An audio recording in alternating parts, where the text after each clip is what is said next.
is your ick? What's that one thing that's a deal breaker for you when you're dating? That's just like an absolute no, like, I know I ain't going on a second date with this person. I would say an ick for me is when a guy is rude to like a waiter or waitress, like when we're on a date, if they don't tip. Tipping is like a big no-no for me. Like if a man doesn't tip on a date, that's an ick. Like immediately no. Like I went on a date before and I like obviously he paid for our dinner and drinks and he didn't tip and immediately blocked after the date because no. Why are we skipping on tipping? Yeah, it's a big no for me. It's a red flag. Yeah, it's a red flag. Immediately no. Yeah. I think if somebody take me to the movies on the first date, we probably ain't gonna make it to the second one because I be talking at the screen. I'm yelling at the screen. I do have a counselor, so I would say that I am a good friend, but I also have bad friend tendencies that are a part of myself. When I'm hurt, when I'm going through a bunch of stuff, I become a terrible friend. So I've gotten to the point where I can recognize that. And I also struggle with trust issues. So though I want to be this amazing friend at times, I also know that I will shut down. That do not disturb. That do not disturb. Come on. Okay. I beg the warrior. I'm calling. And that is one of the things that I appreciate about our friendship that I have with Jasmine, because she will. I got your location. I will come to your house. Let me respond back. I'm sorry. Oh, I'm sorry. I was asleep. Now I got Marcus' number. Marcus, put Lisa on the phone, please. Right now. Marcus, grab her. And so I know that because I was always like this. I was the loyalist, the cheerleader, I got your back. Pockets will be empty. I don't care. Like I got you. Don't worry about it. But I also went through a season where I was just used. So to say like when I was hurt, so I know that like my guard is up. I have trust issues, and though I'm working through them in counseling, I can admit to myself that yes, I'm a good friend in certain moments, but I'm also a bad friend because I'll just shut down. I think that's not making you a bad friend. No, I think that's called boundaries. You know, if you feel it's no different than, for example, if we have a piece of paper or a piece of paper towel and we done cleaned up a spill, and what you do when it's used up, you throw it to the side. You done with it. So it's the same in friendships. When I've exerted the energy that I have into this friendship, I've been your cheerleader. I've been at your events. I've been showing up to graduations and promotions, and I've showed up when my social battery is drained. You know, that doesn't make you a bad friend. That means I got some bad friends because the way I just poured into y'all, I showed up for y'all. Where is the pour back into me when my battery's drained? Can you come over here and be like, all right, look, I ain't had time to clean my house. Can you help me clean up? Can you come over here and make some food? Can we chill? Can we just be in the house? Everything don't gotta be us going out spending money, getting drinks. Can we be at home? Can we just be here and exist in our friendship and without any, you know, us gotta go all out and prance around the city and I gotta get fine. No, I want to sit in the house and look ugly. Yeah. And watch Lifetime movies. With no lashes on. That got the same plot. All the movies. You're gonna look at 7 movies that have the same meaning. And that should be okay. It shouldn't be feeling like I haven't got bad friend vibes. Never. Okay, I got great friends. Show up. Do we need to show up? You remind me so much of my best friend. It's funny. And she's a great friend. She is a great friend, and I think sometimes I'm not saying that I compare myself to her, but I think I do put her on that pedestal. Like, as in the way I want to be in my friendships, I aspire to be like her because she is the cheerleader. She is the one. If you ain't got it, she gonna offer to pay, and I'd be like, girl. And I've been that friend who's been in a tough spot where I'm like, dang, I really don't want to take it, but dang, like, and she's like, no, I really want you to be here. It's not an like, offer. Right, like it's not an offer. You're coming. Right, come on. She didn't flew out to LA when I had my daughter, and they surprised me, her and my niece. And my niece is a great friend. Come on, niece. They flew and surprised me. I'm over here house a mess because I'm a nursing mama and I ain't got off this couch. And they came, helped me clean up, you know, we'll wash, fold, all of that. And then I'd be like, dang, I don't feel like I'm always that for you. But then I also feel like she's never, I don't want to say, because she has problems, obviously, we're human, we all have problems, but she never needs me in the way that I need her.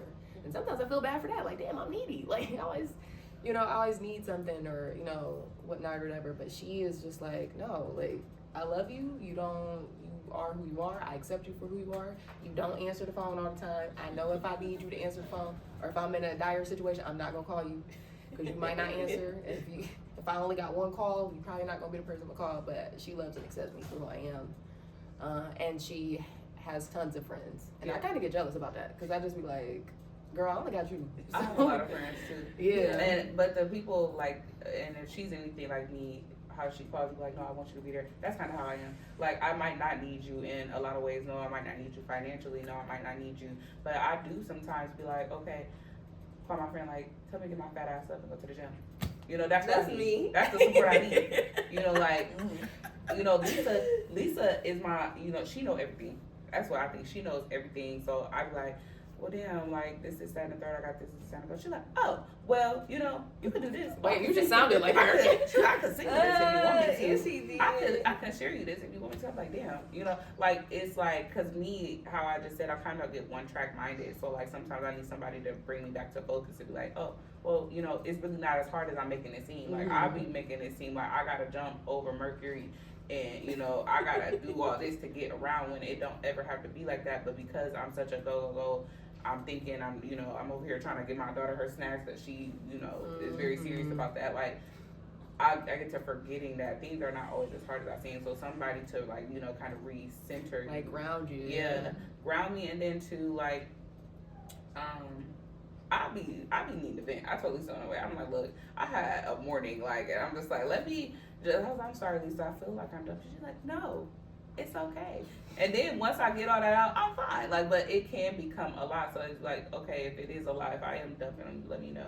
Like, but I think me and Lisa be having our sessions. Like, all right, we got a 10-minute car ride. Right. You got the first line, I got the last line. I like that. And it just works out. So I think even in those relationships, even though you feel like you're needy, it's a balance. Like, you might show up in other ways for her. Yeah. And I appreciate her asking the question, or anybody asking the question, because I'm not a person, I'll internalize. So when I do start, like, going and just dumping, she'll be like, okay, before you continue, do you want to fix it, or do you just want to sit here and let me just listen to you vent? And I'm just like, let me just vent. If I need a problem solved, then she'll be like, okay, well, why don't you do this, why don't you do that, and this happened, that kind of happened to me, and blah blah blah. Right.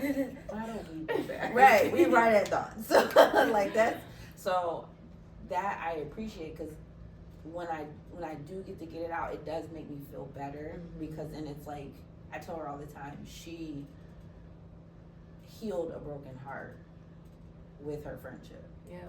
Wow, that's deep. So go ahead, Jasmine.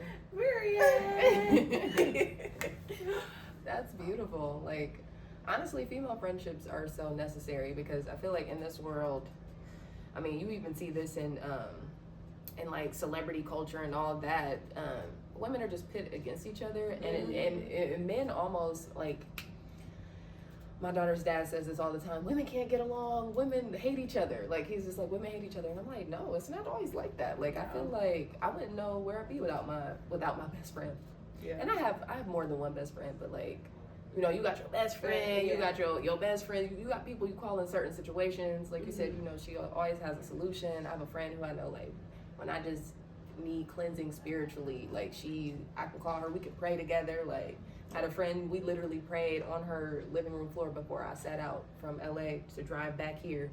And she made me a checklist, and she was checking in with me on every, like, you know, stop in my journey. Like, you know, it's, each friend kind of just does, I guess, something a little different. And I mean, sometimes I'm like, I don't know what y'all see in me, or why y'all keep me around, but, you know, I love you for loving me and accepting me. So, I do want to ask, though, like, as far as girl code, have any of you ever broken girl code? So we had this conversation. I'm a horrible liar. Okay, I'm a logical person. I just rather just tell you the truth and deal with the acrobat. So I was like, if somebody, it was like one instance, a friend, they weren't answering their phone. It was shocking. She wasn't answering her phone, and her person called me or texted me like, hey, y'all okay? Jasmine not answering her phone. I'm sweating. I called. I said, Jasmine, I know you're mad at me because she's mad at me for some reason. I said, you know you're mad at me, but I'm just looking for so. I can't find. And Jasmine's not answering the phone. I don't know what to do. What do I do? Do I text her back? I'm not. She already saw that. I read the message. I don't know what to do. I remember that. She was freaking out. I'm like, girl. But also, I didn't know what was going on either. I was like, no, don't text her back just in case. But she saw the message. She saw that I read the message. My red receipts are on. She's like, why do you have your red receipts? I texted Jasmine like, where you at, bitch? She said you need to call Lisa because she over there tripping. She over there tripping. I'm like, my phone dead. I'm not doing nothing sneaky. Phone just dead. Wow. I'm just like, all this off my phone. It did. I gotta call Lisa, talk her off the lid. She over here spiraling. I mean, spiraling. Because I was like, I don't know what to do. Do I tell her that she's with me? Did Jasmine tell her? What is going on? Nobody's thinking like that. I'm the dingy person that'd be like, I don't know. I thought she was with you. I'm like, what the heck? Sometimes she get with me, and then I get back, and my person like, next time I text your friend, tell a friend to text me back. I'm like, because I didn't text back. I was just like, she never texts back. Even once I called her, and I was like, no, my phone was just dead. She never texts back. And I was like, oh, that's funny. Dang, that's crazy. I don't break girl code. Okay. I'm sorry, I'm taking it to the grave. I don't care if your nigga don't like me after we done. None of my friends niggas like me. Yeah. Marcus might like me. He might like me. But none of my friends' boyfriends like me because I have nothing to say. And I'm gonna lie right to your face. Don't care. Because I feel like I'm supposed to. Because it's not my business. You know, if my friend wanted to know, she would have told you. She didn't tell you, so I'm not telling you. Like, don't call my phone. I don't even want y'all to have my number. I don't. We going out of town, mute my story from you. Hide my story from you. We ain't doing nothing. But if something gets done, we ain't catching it on. I'm not catching it on page private. My page is public normally. Private page. I'm blocking all y'all from seeing my story. If they want you all the way gone, you're out of here, buddy. Like you're out of here. I don't play that. I ain't telling nothing. Yeah, I would agree too. I don't think there's been a time where I broke girl code. Yeah, I don't think so. Yeah, I can't. I was sitting here racking my brain, like, have I? If I have, I've never been told that I did. Yeah, right. I've been in a circle of friends where like those lines have been blurred and yeah, for sure. And you know they put me in the middle to be the judge, and I'm like, hey, if it was me, I wouldn't have liked that. But you know, I've never actually broken girl code. But have you guys ever had a friend break girl code with you? Yes. Not with me per se, but I have seen it amongst other people. I don't even think like even in my own friend group, but like I've seen it outside, you know, outside parties, even just being conveyed across social media because everything on social media, like friends sneaking, you know, hitting their friends, niggas, like, you know, I've never dealt with that amongst my friend group, but like even seeing that, I'm just like, you know, I'm putting a bitch under, you know, like, you know, a bitch got to go after that, but like, that's why I'm appreciative. I don't move around with friends often. Like I have a lot of friends, I do, but like they've been put to. We've been vetted, you know. We've been vetted because it's when you got a lot of friends, people don't talk to a lot of people. Like it's just natural that you know you could have talked to X amount of guys, I don't talk to X amount of guys. Right. So it's easy to be like, okay, well you talked to this motherfucker back in 2015. Like here we are, 2024. You ain't talking like this thing no more, and it's never even been that for me. It's an automatic no. I don't care if y'all even slid in a DM. Y'all was talking over the DMs. It's just a no for me.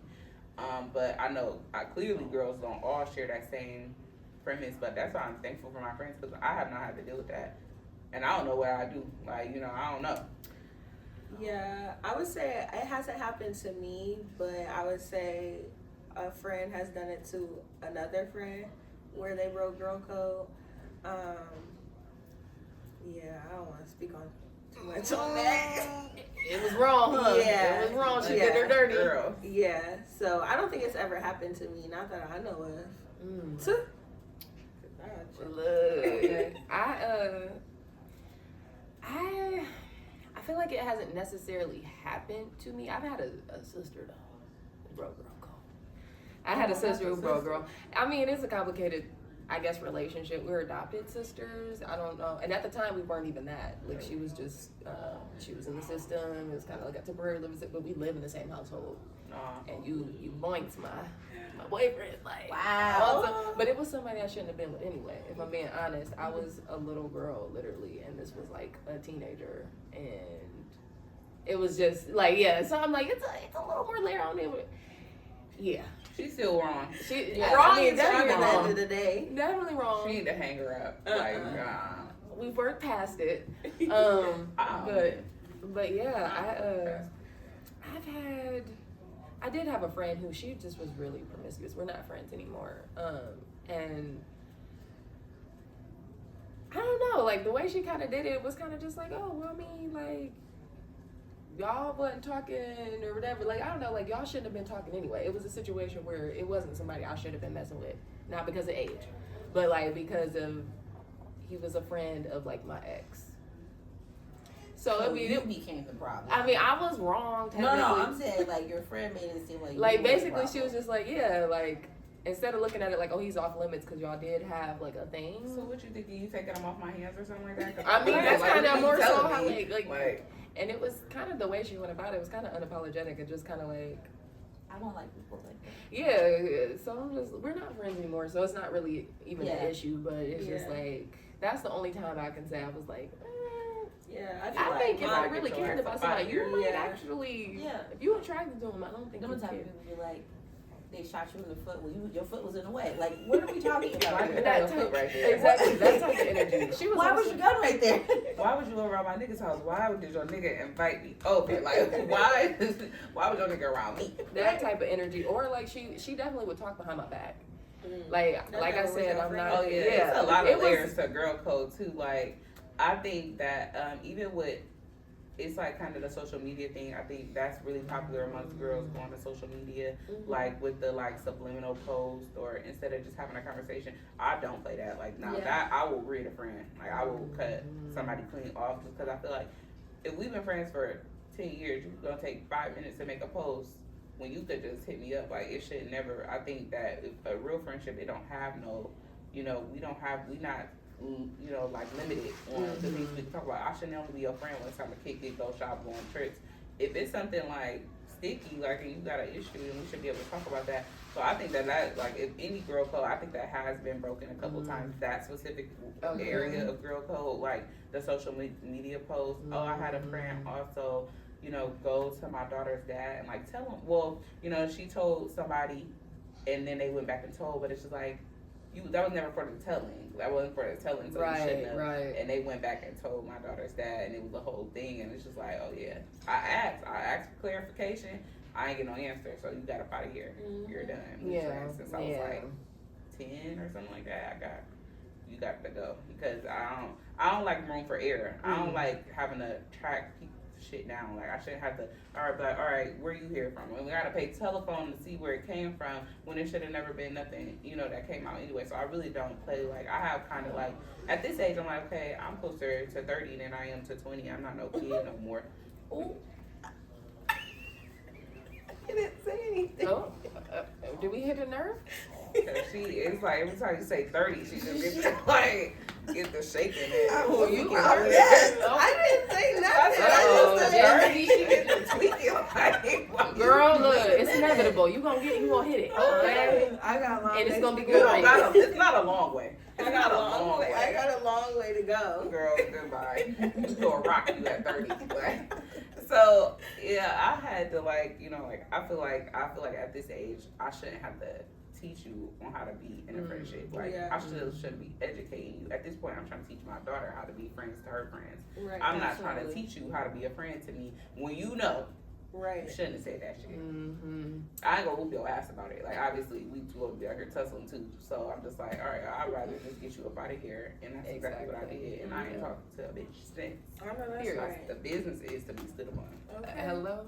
You definitely got to do that. I've had, with that particular friend, she talked behind my back a lot. And then would kind of do it in my face, like, but if she would be with the person she was talking about me with, and that energy you get when you know somebody that talk about you. Shady. Yeah, they got little insiders, and you just kind of like, okay. And it was mostly about me not, like, what would trigger it is me not answering the phone. So now I'm like, I feel like I have PTSD from that. Like, I'm like, dang, I gotta answer the phone. Or like, you know, like, what, you gonna talk about, you know? Talk about my business, I answer on. Right, You know, like, she's probably doing this, that, and the third anyway. And it's like, it carries on. Like, it's like, goddamn. Who gave y'all permission? I know I ain't give a bitch permission to talk about my business. So it's just like, your ass is up out of here. I've had that happen with a few people. And I'm not gonna lie, some of those people I'm still friends with because of one person, they just can't hold water. I hold them accountable for it because it's wrong, but just like, it's not just me they do it to. I don't think they can help it. It's like they just get to talking. Yeah, and that's like, just certain people's. That's I just don't how they like are. that. Yeah, I don't But- like But then that. at the You ain't same got time, no they can't get friends. surprised if you're not telling them stuff. Like that's my too. thing. Like That too. You can't be mad. oh, How hey you man, know about I didn't know you were pregnant. Yeah, because I'm not telling you. Well, I love you. But I had a friend who I didn't even mean to tell her I was pregnant. She just was she kept asking me. So I finally was like, yeah, I took the test, I am. And she went and told people before I could tell them. She told my best friend. The only reason I didn't tell my best friend, I was kind of planning how to tell her. And she told her, and then my best friend was hurt. Like, oh, how could you share that with? And I'm like, no, you don't even understand. Like, I wouldn't have told them had she, you know, like, you would have been the first person to know. She was so hurt about that. Messy. And it was just like the person just took pride in being the first to know. So she just had to, she's like, yeah, and she don't want to tell you because you judgmental. I was like, what? She's So, messy. Yeah, you'll have to be out of here. I ain't gonna lie. I hope that, I I'm hope telling that you, friend I'm gone. striking my out. Okay, it's you're out of here. complicated. It's complicated because we kind of cousins in a way. Kinda. But yeah, so I've had that. I've had the Facebook stuff where it's like now we got subliminals or not so subliminal. It don't be It's direct. subliminal at all. That's the crazy thing. Like, it's You not might as well say subliminal my at name. all. You might as well just at me. Yeah, just at me next time. But yeah, but that's good. I feel like it's good to know that there are good friends out there in the world. Not everybody is shady and backstabbing. But that's good. I feel like we need more of that. And men, it is possible for women to get along. Not every woman hates each other. I know, you know, we got our Cardi B's and Nicki Minaj's. It can only be one, and it's not always the case. Right. Women can get along. But I do want to move along to body image. So I feel like that's, I feel like we all probably have, in some shape or form, have looked at ourselves and just like, maybe not loved what we saw in the mirror. And there might have been times where you have, you know, loved what you saw in the mirror. But I feel like a big contributing factor to that is sometimes environment. I say that because for a few reasons. I was watching Savannah's podcast, LeBron James' wife. I don't know if you guys ever checked it out, but if you haven't, it's called Everybody's Crazy, which is funny because everybody is crazy. But she was just talking about growing up in Akron, going to Bookdale, which I know me and Jasmine, you know, big riffs, 1040. But like someone like us coming from Bookdale, that our body image is probably a lot different than someone who grew up in, say, Nebraska. Like, and I say that because in LA, I met a lot of different white people, and there was this one girl who she grew up in Texas, and she was about 10 pounds heavier than me, and she was like, yeah, when I was in high school, I used to get called a cow.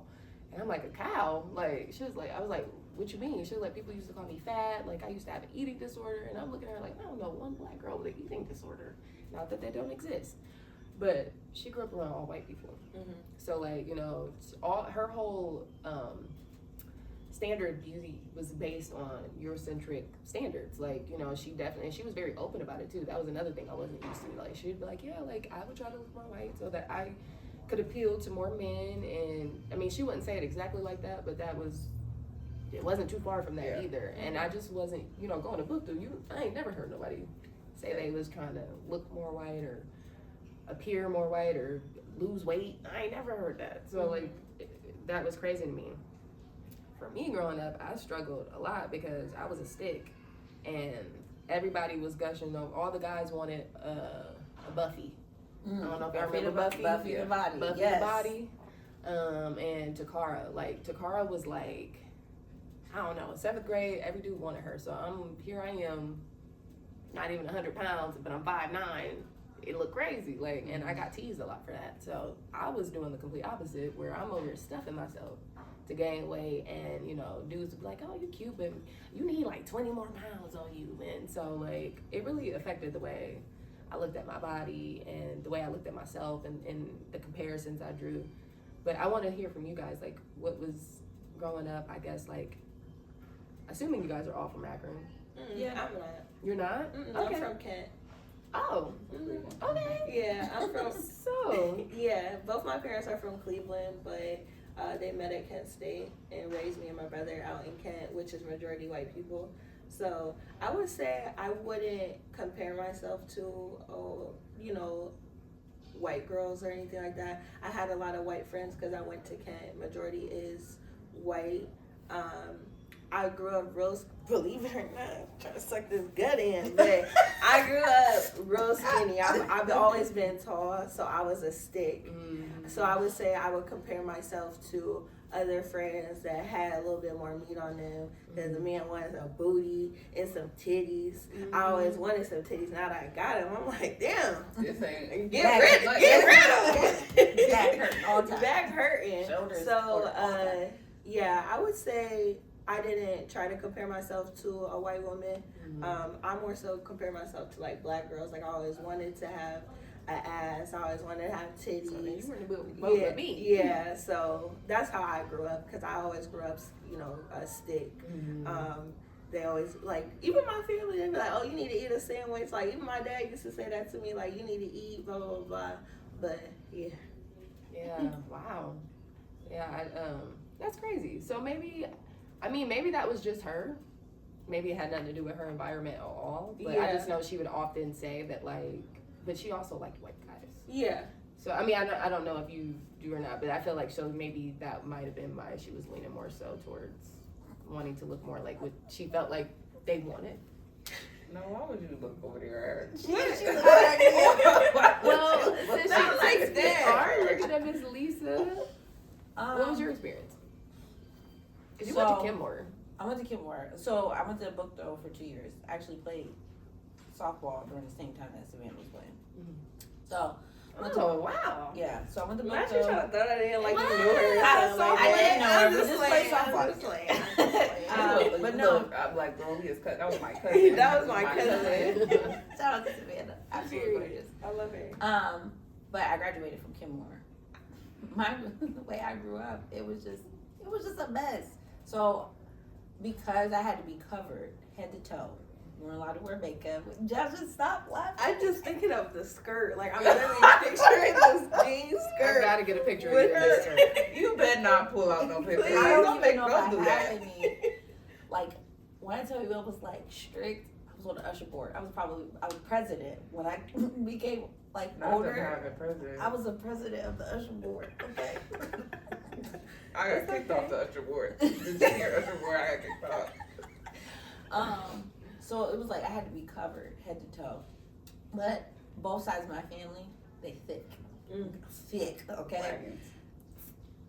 Dragon. Dragging that wagon. Okay? So for me, it was, I became a tomboy at one point. Like when I hit, I think middle school, I became a tomboy. So I was still covering up, and I didn't think boys were checking for me at all.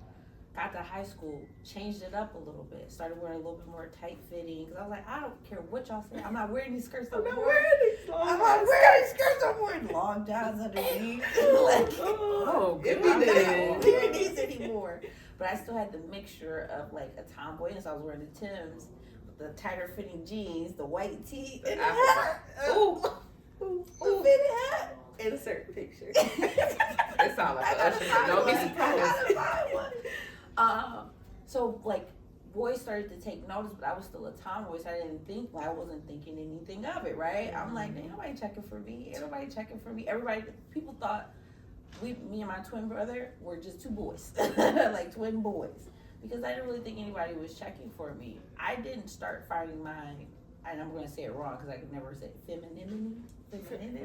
There you go. There it is, femininity. Probably until after I got married. Really? Yes. What I tell you about growing up, a super Christian kid and a tomboy, jacked me up. And so because you're really curvy, like Yes, Thank you're you. very That ass pretty. is there. So, like, I feel like that would be so conflicting. I didn't want anybody to see it. So, okay. Because it was just like, if you had to, you can't be seen as appealing or attractive or you're going to hell. You can't wear certain lipsticks, can wear certain finger polishes, earrings. Like I had got like a couple piercings to rebel. You'd have thought I done got a relationship with the devil. Like it was just like started getting tattoos, grandparents Falling out. You got a headache because all them tattoos.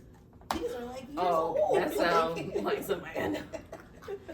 Like, so I didn't want, like, in high school, middle school, and it was like other things that took place. I didn't want anybody seeing me as attractive. Because, like, how can you, like, I'm gonna go to hell, you go to hell. Like, we both we just bust right ticket to hell. So, it was a very weird and conflicting childhood. Yeah. For both of you, actually, I want to ask, did you, I mean, because I feel like that's a lot. When you looked in the mirror, did you feel like you knew you were attractive? Like, I know that, what about you? Did you feel like, I know I'm beautiful? Like, I know. I knew, growing up, I knew I was pretty and beautiful. I just wish I had some ass. Like, I always wanted an ass and some titties. I was like, I got the ass, it's there. It's coming. But anyways, no, I always knew like I was pretty and I was attractive. I was just like, damn. See, I would compare myself like, damn, if Angel got this fat, like Angel got a fat ass, but the face not there. I got the face, but my ass not there. So I was. You can't have it both ways. Yeah, like I knew I was pretty, but I just wish that I had more curves. Like growing up, like I was a stick. Like. Same, girl, same. I'm literally, I feel like I hear you. Yeah. I hear you. That was me just like, dang, the girls, there was a lot of butter faces. Yeah. I mean, girls in middle school was thick. I don't know, what was, in the khaki pants, there was dudes like, they'd be like, oh my God, if I could just put a bag over your face. Like, they told this one girl that, and I felt so bad. But she was so thick, her body was crazy. Yeah. And I just be sitting there wishing, like, I could just. Listen, was the baby fat? I'll never forget. One of my cousin had like the baby fat velour outfit, and they gave it to me. Wore it to school one time. That ass was ass. That ass was over there. Dumping. Now that was Y2K for you. Yeah, dumping. With the no waist. No waist. Just dumping. The white tee, and I had like the oversized white tee. Those I just kind of stuck in it. But you I went in the bathroom and tied that rubber band. Rubber band. Rubber banded it. Listen.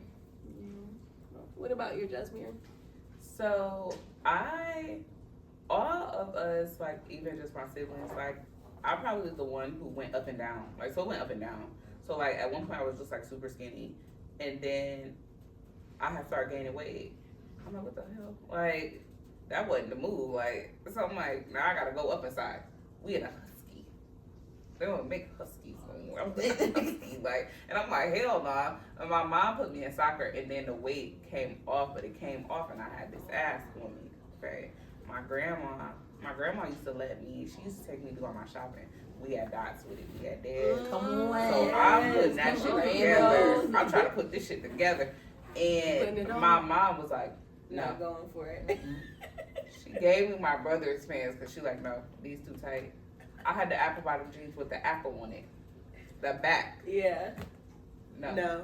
Yeah, my mom was not for she was not with the shits. Like, she's like, you keep the shirts, but you gonna put these Sean Johns on. I said, fuck no. Not the Sean John. I had some Sean. Like, I'm trying to make this outfit do what it could do. Like, I'm in the mirror, like, all right, can I put some? I'm putting the shoelace through the leg. I'm like, this is crazy work. Like, the whole shit was crazy to me. And it's just like, she was not going for that. And she wasn't like, you know, we not denim skirts, like, to the ground. But she just is more of a, like, I'm not sending you out here to go appeal for the attention of males. Like, you know, you're not about to wear these tight-ass pants. You're not about to wear no crop shirt. Even though we weren't quite at the era of crop shirts. But at this point, bitches knew to just get it small. Get the shirt a size smaller. So make everything look more. And it wasn't like, for me, I felt like I always had just a style to me. Like I always was very into my clothes, very into putting my stuff together. And so for me, it was less of the appealing of males, but at that era, it was no explaining yourself.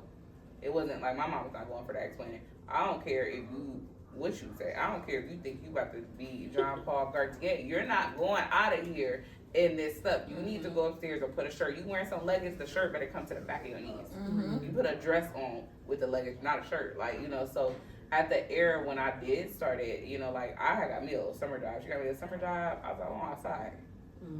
I was going on Forever21.com. You're not seeing these clothes till they get to the house. First day of school is when you're going to see these clothes. She's like, oh, go try on school stuff. No, ma'am.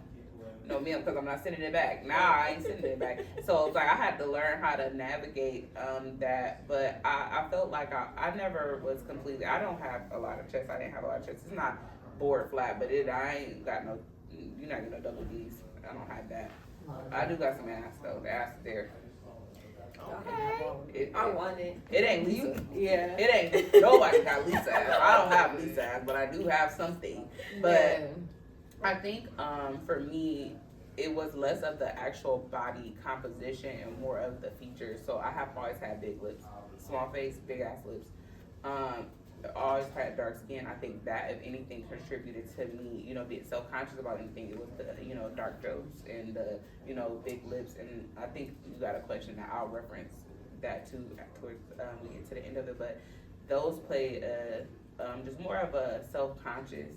Like, I'm always like, I was never glossing my lips up. I'm more so getting told my lips is ashy because I'm not trying to grease these lips up, because I don't need y'all saying nothing to me about my greasy ass lips. I don't need y'all saying nothing to me and basically over sexualizing what I'm not deeming to try to be sexual. Like, so that's usually that was my biggest issue. More so not the body composition, because it kind of just went up and down. I never was like overweight or anything.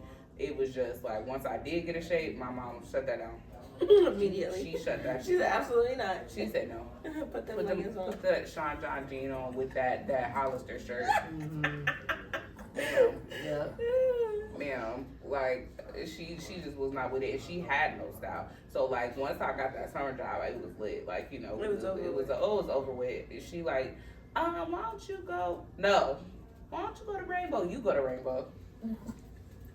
I'm about ready to spread it up my arm, babe. You go to Rainbow. I don't be so funny now. You take your ass to Rainbow. Period. I'm going to H&M. Like, it kind of went from there. Yeah. I feel like that also, I think that would also maybe play a role into body image as well, like futurism, things like that, because I do feel like just like with society's view on like what a body should look like, you have white America saying you should be a size 2, and then you have black America saying they don't want you if you ain't over 180 pounds. And then so that was conflicting for me.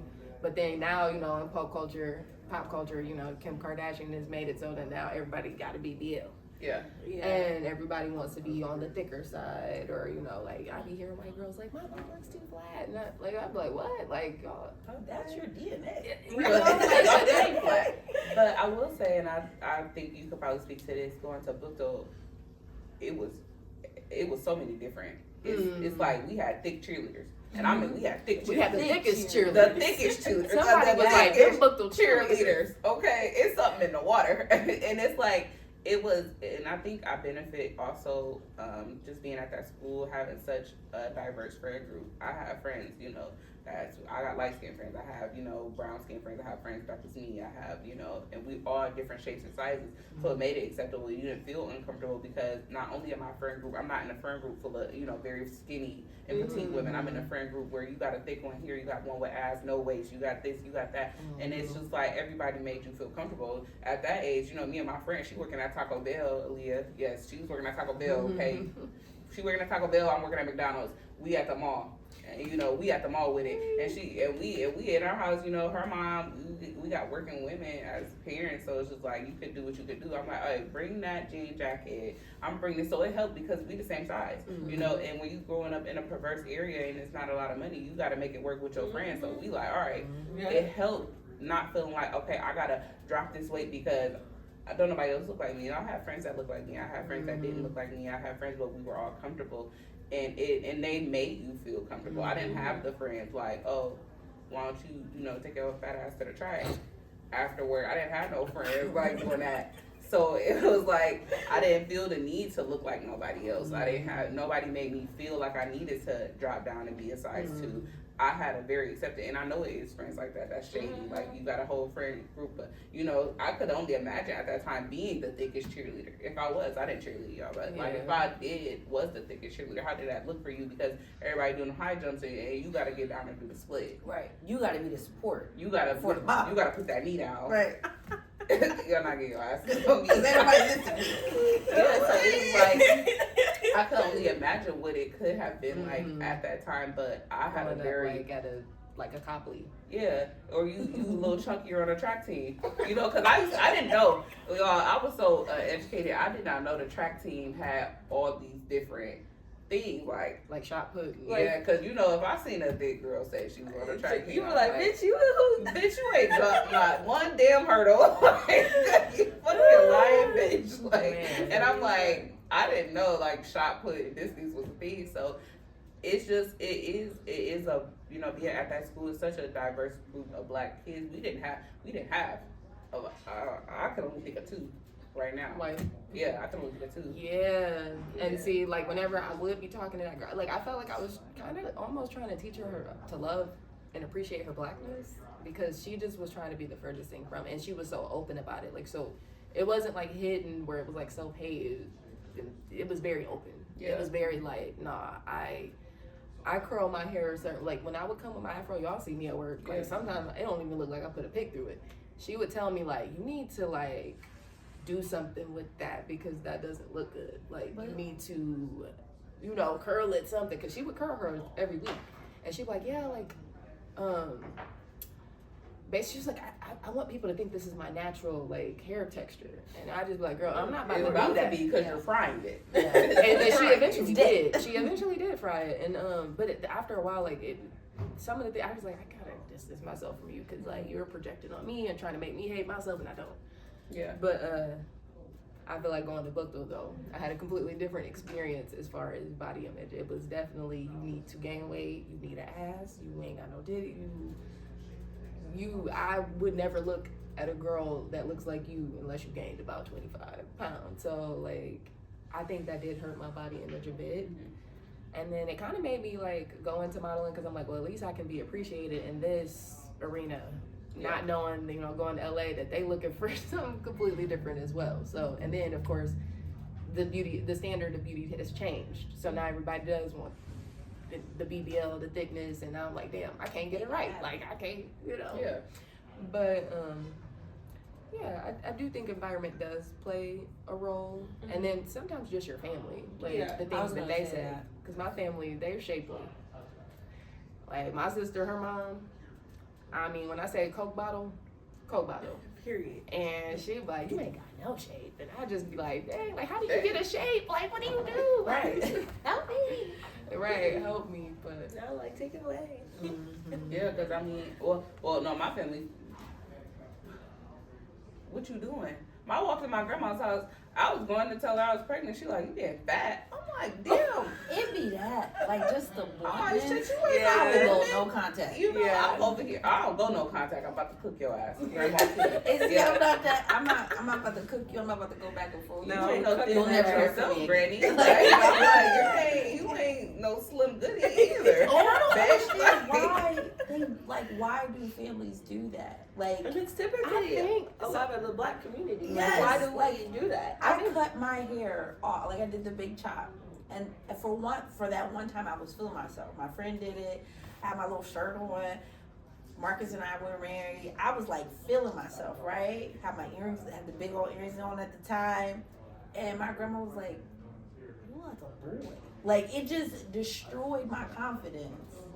I started. It'd be that older generation. It's the older generation. Doing my hair one time, my grandpa he was you gonna brush your hair?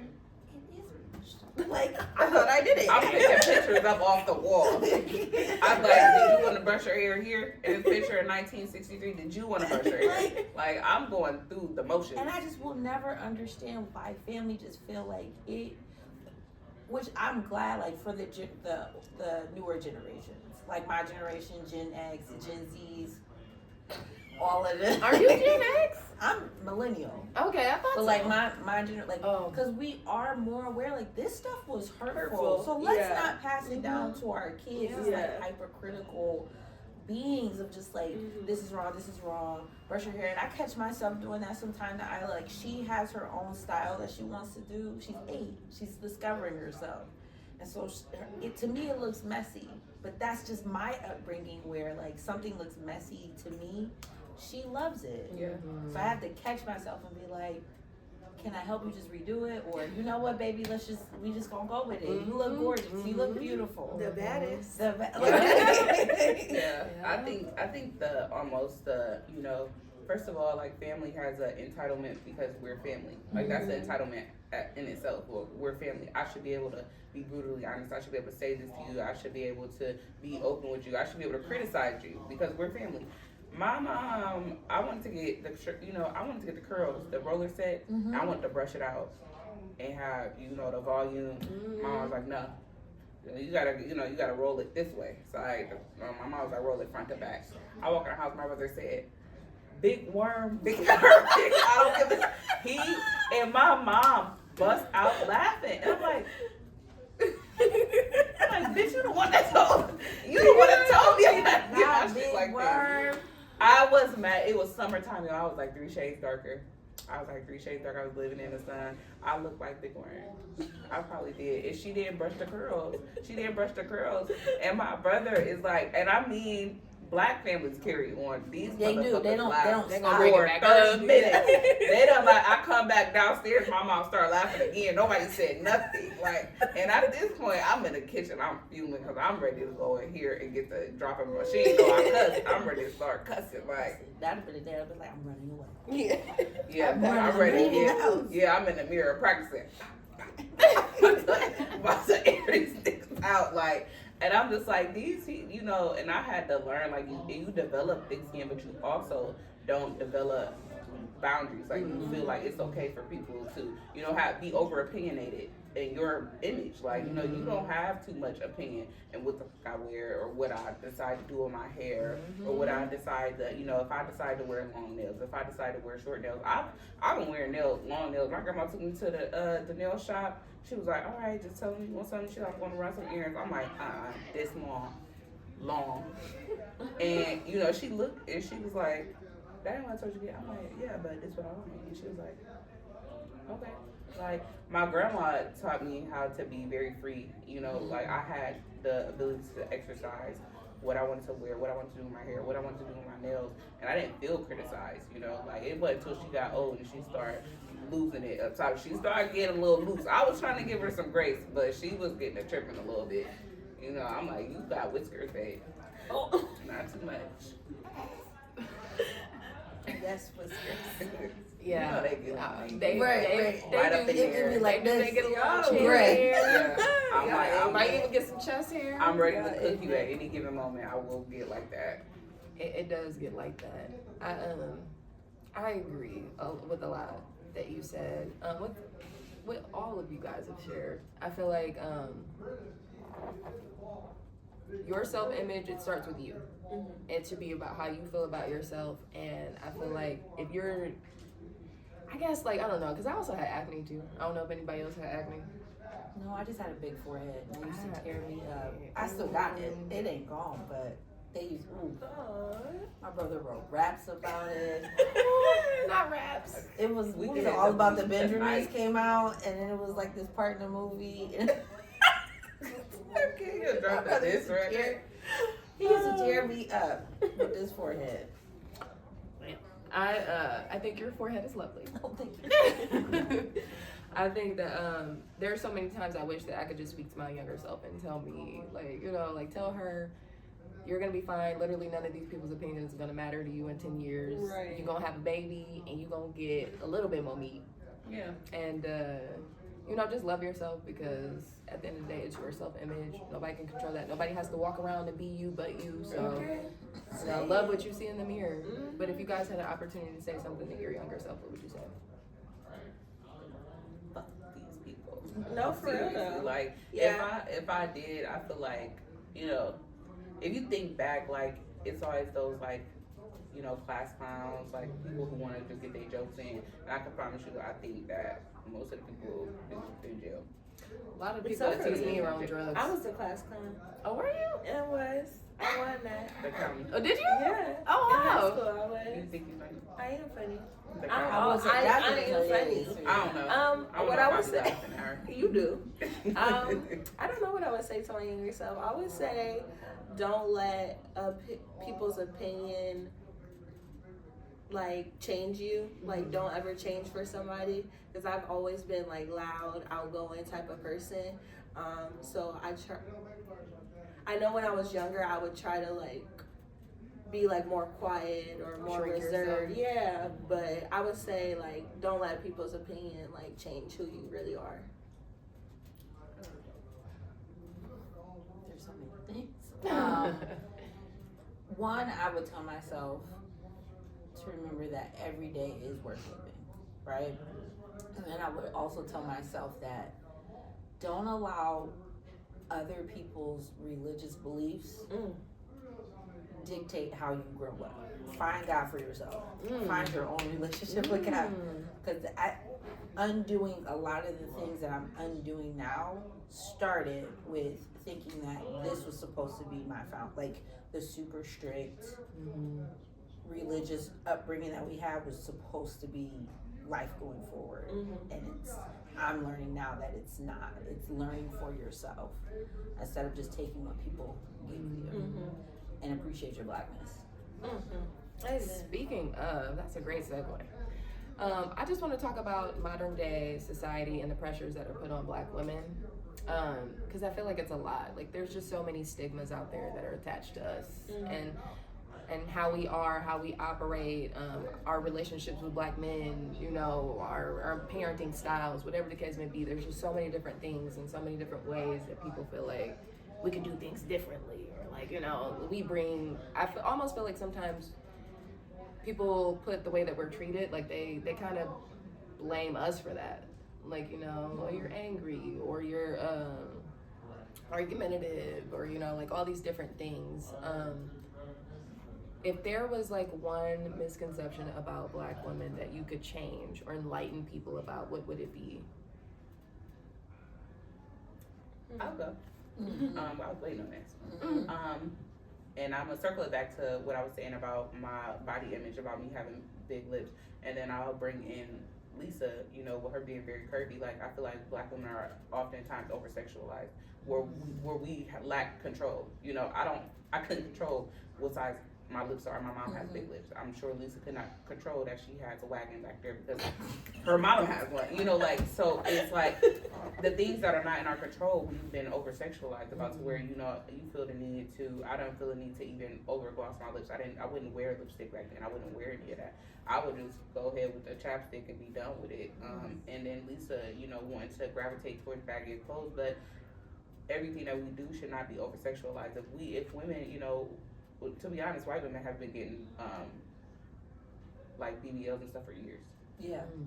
Tummy tucks and all this for years. Like, and it's very hushed. Like, they might not do large modifications, but they've been in LA they are lip injections. Modified. When you go see a white woman get lip injections because she wants fuller lips, you're not saying she's doing it because she performs well in oral. You're not circulating it to anything sexual. She just want to get her lips done. She just want to get her breasts done. She just want to BBL. But as soon as Black women do it, we trying to be video vixens, and we want an OnlyFans account, and we try. It's got to be something sexualized. It's because we don't love trying to bag ourselves. the ball. Yeah, it's like we don't love ourselves, and for some people that's the case. But that shouldn't be a stigma because we're Black. It shouldn't be a stigma because we decided that we weren't happy with this, so we decided to change it when they've been changing it for years. And I think that's always been a problem for me, because it's just like, it seems like, when you do got the ass, you can't wear certain things. You go somewhere, you want to wear, you see girls in like the little track running shorts. And you know, us as black women, we feel like, you know, even like I have a shapelier daughter, like even, you know, she's shapely, and you know, Lisa might can speak to this, like even having to be like, you don't want to put them in that, even though it's just comfortable wear for them, it's just comfy clothes, we just running around running errands, but the fact that, you know, some people could pervert that. Yeah. And when I don't feel like it's necessarily perverted amongst the white community or other communities, because where they don't have shapes, you know, they don't have no ass, or if they don't, you know, if they don't have no shape and no ass, it's fine, it's not a problem. But because you have a shape and you know, it's become over sexualized, and it's made you know, it's made dirty, like, you know, to where you gotta kind of second guess everything. You gotta second guess if I should wear these shorts with this top because it's too much exposed.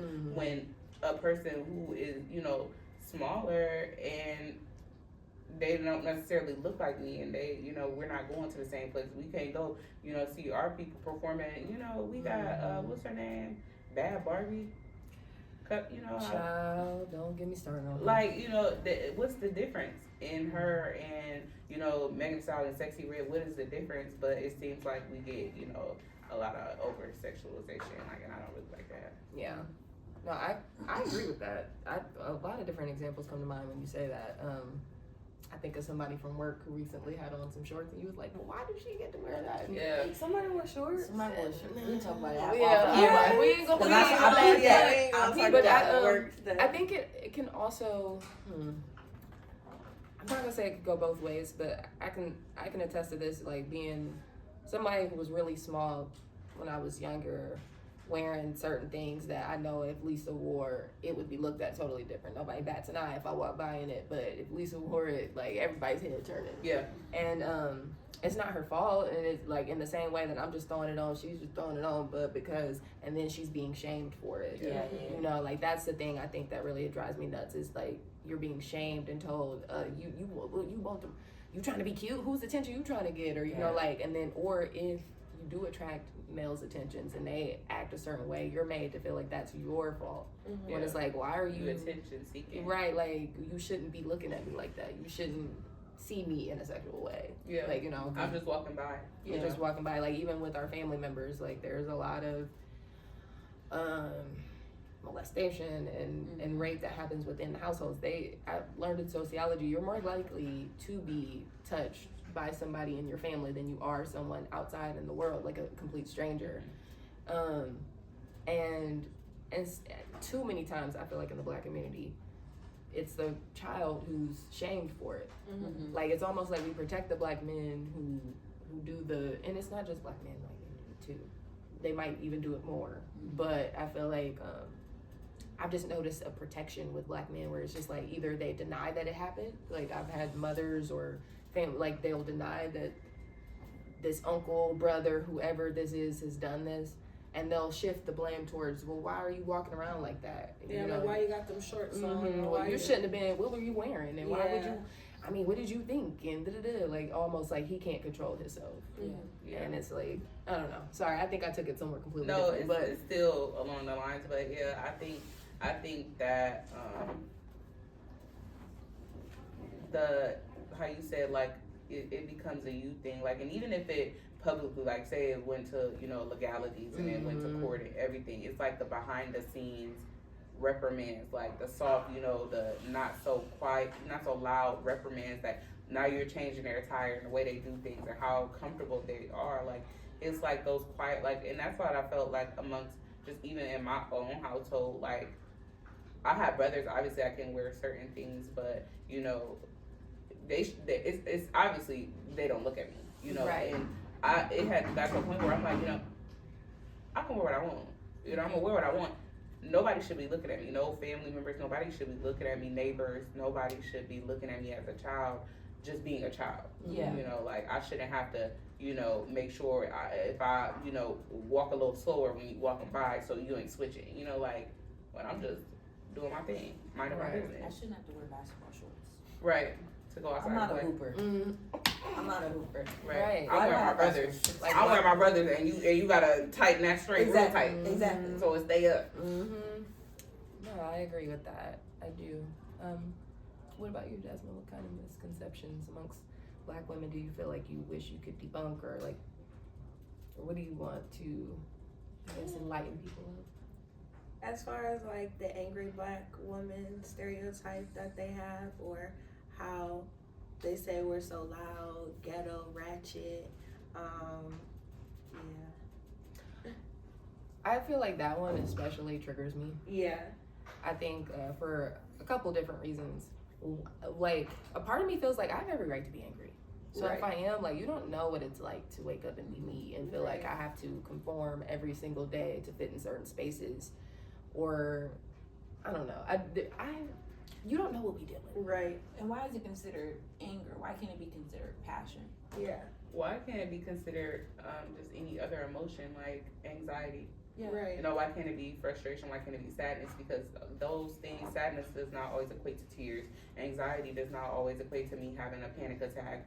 You know, like things manifest in different ways. So yeah, I could be in anxiety, but because, you know, I'm at work and work is frustrating, that it projects out as anger. Mhm. But am I necessarily angry? No, because, you know, we can have people going to shoot up schools and we not saying that they're angry. Right. They hurt. depressed. Mhm. They hurt, they They sad, hurt. they depressed. Something So wrong. why, when theirs manifest in different ways that, you know, oftentimes affect a multitude of people. You know, me being angry and at my desk and not being social to where the degree that you want me to be social does not mean I'm angry. Right. You know, I could just sit to myself, be to myself, I'm walking by, maybe I didn't say good morning, so what?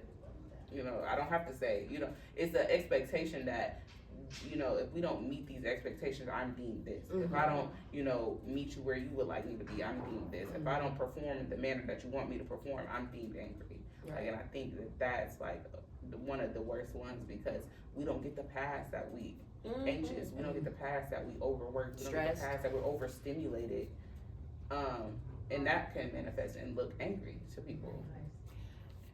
You said something that I wanted to touch on, like, because we're not willing to necessarily meet people where they are. I feel like no one's ever really willing to meet us where we are. Like, if you are taking it as anger, why not ask me, like, What's wrong? what's wrong? Like, is everything okay? Like, you know, it's Can I help with it's something? never like met with sympathy or like maybe something's compassion, seeking to understand. It's none of that. It's dismissed, it's angry and unwarranted. She got attitude. She got Attitude, and it's just like, if you could walk a mile in my shoes, maybe you'd understand why I'm coming off as angry, but it's not anger necessarily, like you said. And I feel like it's my intrusive thoughts. I feel like it's dangerous that label is very dangerous, and what it's done to me personally, I feel like it makes me feel like I have to shrink myself. And that I have to talk quiet. I find that this has been something I've done my whole life where I'm already tall, and then being black, I feel like I have to talk lower. I can't raise my voice too much because it might come off a certain way. It might seem aggressive. And I find that I do this all the time to the point that people are like, what did you say? Now I feel like I'm just not being heard at all because I'm talking so quiet. And I'm like, why do I do that? I'm thinking, I'm too in my head about how I'm being perceived when I should just be being. Yeah. I feel like I'm not allowed to just be. Like, I can't just exist. So it's so many different layers, I feel like, that we don't even get to touch on and really truly understand because we're stigmatized. Like, I don't know if that makes sense. But I think that goes along with, as far as like answering what I would want to be debunked, as far as black women feeling like they have to carry everything. We don't want, I'm going to speak for myself. I don't want to carry everything. I want to get princess treatment every once in a while. I want to be the problem solver all the time. I don't want to be the nurturer all the time. I want to be able to take the load off and give to somebody else. I don't necessarily want to be a strong black woman all day. Exactly. I'm not. I've been let that go. I don't want to fix the world's problem. I don't want to be the punching bag for the world. You know what I'm saying? For everybody's problem. So why do I have to always be I love the song Being Independent, but my God, I don't want always to be exactly. I don't want to be independent all the time. I want to be able to have Prince Charming or whoever that may look like take the load off. Because I see. Okay, no, go ahead. I was gonna say, I think that along with anger it's dangerous because then it leaves people to assume that we will figure it out. And no one comes to our rescue. Yeah. Like I see how white women, when I worked in retail, they'd always be like, I'm gonna go get my husband.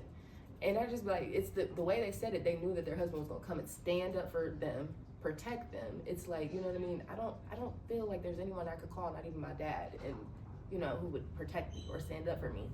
And I feel like white people or anybody, the assumption, even if you're not consciously thinking about it, you assume that I'll figure it out. She's got it. She can handle it. They always do. You know what I mean? Yeah. It's like, even if you're not thinking it, you feel that way. And I feel like that's why we often feel mistreated.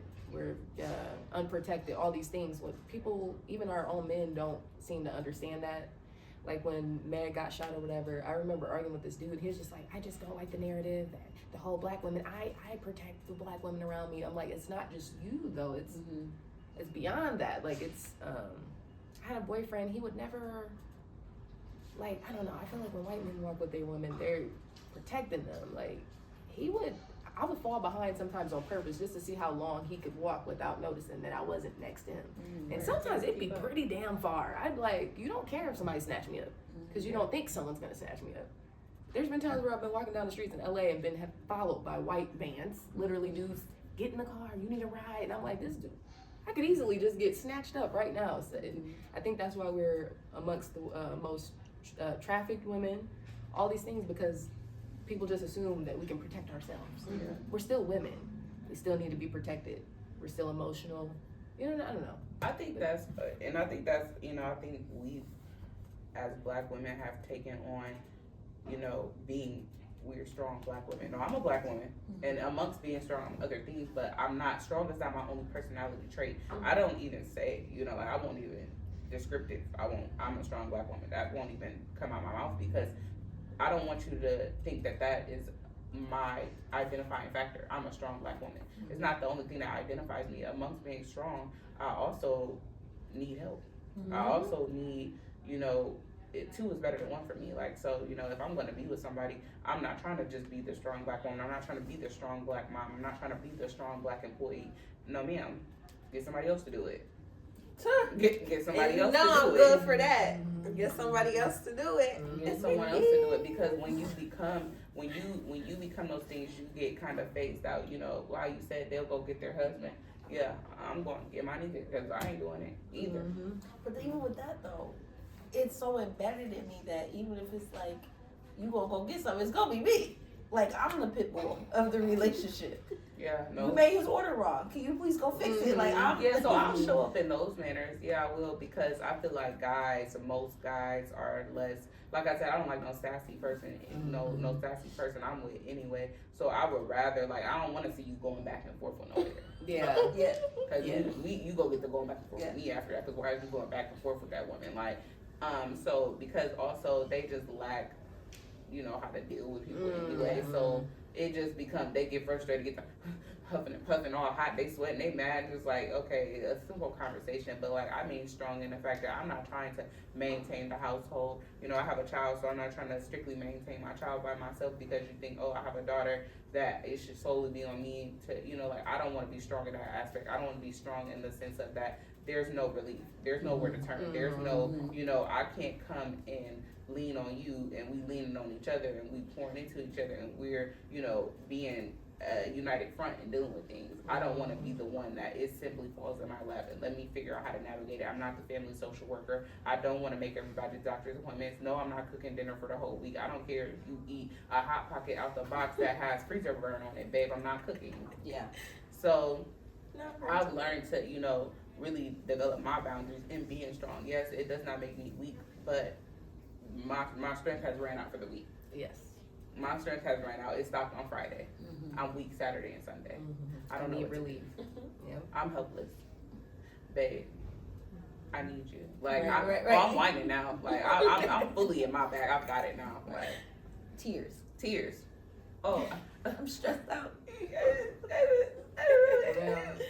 I'm crying hard because it's kind of like I don't want to have to get to the point that I have to. It has become consumed. You know, once you have been strong and then it's a combustion. Now, not only am I not strong, but I'm depressed and I'm in panic and I'm frustrated and I can't even have communication with you because I'm so overwhelmed. Like, I would rather relinquish that strength and let you figure out some shit so that I don't have to go, we don't have to go through a complete crash and burn. Mm-hmm. So I think I've learned, but it's not just a me thing, it's a us as black women thing. You got so many single black moms that I think single equates to strong. You have no choice but to be strong because you're single. Who else is going to be strong with you? Because it's just you. Yeah. So you gotta, now it's you raising strong ass kids. Or strong women. Oh, just strong women. Cause yeah, the men. They mama's boys on the titty. Yeah. On the titty, still on it. Because they're Another sometimes egg. looking at. Yeah. Oh. That is. I should have said that Ooh, one. that's a good one Mama's too. Boy. Yeah. Mama boys. On Yeah. it. No matter what Well, race they are. Yeah. All right, guys. I appreciate you guys so much for being here with me. Yeah, today. It means thank the you. world. Thank you for having I us. do have one last question. Okay. I just want to wrap up by asking you all to name one thing that you love about being a black woman. I love how beautiful we are. I know you said something about strong, but I just love how just beautiful. We're beautiful people. Yeah. I think one of the things is I love how creative we are. Mm-hmm. A lot of the things that we have in the world now, black women created it. Mm-hmm. Just simple, I know it's a small thing, but one of the joys that I have when I interact with another black woman is like we all know they have the ability to compliment you by what you have on. Okay, pink jacket. Okay, big laser. Come on, like that is like that will send me on 10 and have me floating for the rest of the day.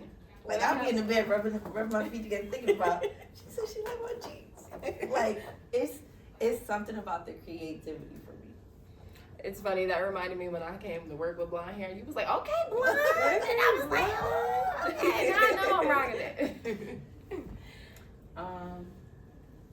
I think for me, I appreciate just being in a space with a bunch of different black women, how diverse we are. None of us, to me, I don't think, unless you with your sibling and your family, like, I don't feel like any of us look the same. I don't feel like you just run into 7 black women that look the same. We all look different. We all have our unique features, body shapes, styles to ourselves. Like, even with me coming across, I've been at festivals and out of town, and you see black women just dressed in totally different ways, like that you would like, okay, boho. Like you get boho, you get, business casual, dressy, edgy. Everybody has their own ways about themselves.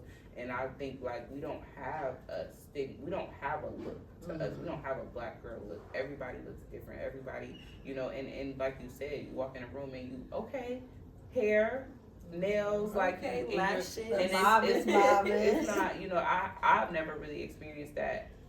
Black women, we praise each other. We are giving our accolades, we're giving our compliments, and it make you feel warm. Like, I don't care who compliment me. If a black girl compliment me. Yeah, take up to a whole different level. Okay. Like if a white woman, oh, you look nice today.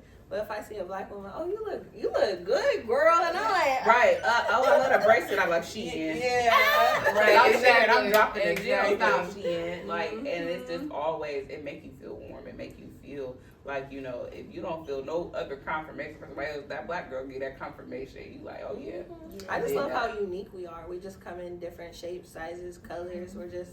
We just doing the damn thing. Lisa mom complimented my banana pudding, and I've still been Okay. riding that way. I You said, got that oh older yeah. generation complimenting your Man. Oh yeah, I said, oh yeah. Different. Can't nobody say nothing. We going to the cookouts with this.